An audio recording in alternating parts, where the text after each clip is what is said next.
नमस्कार।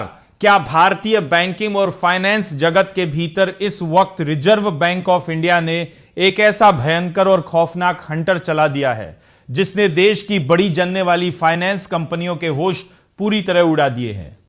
सावधान हो जाइए, क्योंकि केंद्रीय बैंक यानी आरबीआई से इस वक्त की जो सबसे सनसनीखेज और रोंगटे खड़े कर देने वाली ब्रेकिंग खबर आ रही है, उसने पूरे कारपोरेट जगत में तहलका मचा कर रख दिया है। क्या आप यकीन करेंगे कि नॉन बैंकिंग फाइनेंशियल कंपनियों यानी एनबीएफसी के लिए रिजर्व बैंक ने रातों रात पूरे नियम ही बदल डाले हैं और अब 1 लाख करोड़ रुपए या उससे ज्यादा के एसेट साइज वाली दिग्गज कंपनियों को सीधे अपर लेयर के कड़े शिकंजे में कस दिया गया है। आज के इस बेहद हाई एनर्जी और दिमाग हिला देने वाले 2 मिनट के विशेष बुलेटिन में हम आरबीआई के इस गुप्त मास्टर स्ट्रोक का ऐसा लाइव पर्दाफाश करेंगे जो आपकी आंखें पूरी तरह खोल देगा।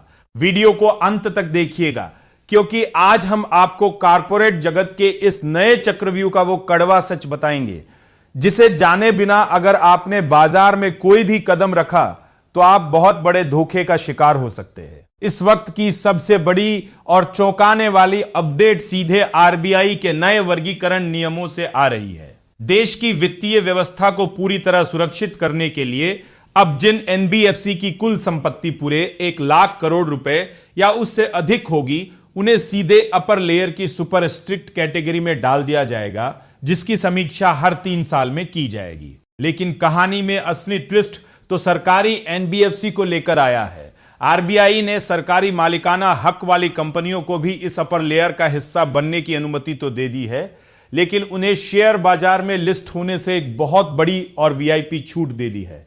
इसके विपरीत प्राइवेट सेक्टर की एनबीएफसी पर यह सख्त चाबुक चलाया गया है कि इस कैटेगरी में आते ही उन्हें 3 साल के भीतर भीतर हर हाल में स्टॉक एक्सचेंज पर लिस्ट होना ही पड़ेगा, वरना उनका लाइसेंस भी खतरे में पड़ सकता है। लेकिन ठहरिए, इस सख्त शिकंजे के साथ साथ आरबीआई ने इंफ्रास्ट्रक्चर सेक्टर के लिए एक ऐसा गेम चेंजर कदम भी उठाया है जिसने पूरे बाजार को हिला कर रख दिया है। रिजर्व बैंक ने अपर लेयर में आने वाली इंफ्रास्ट्रक्चर फाइनेंस कंपनियों के लिए लार्ज एक्सपोजर लिमिट यानी बड़े कर्ज देने की सीमा को उनके पात्र कैपिटल बेस के पिछले 35% कर दिया है।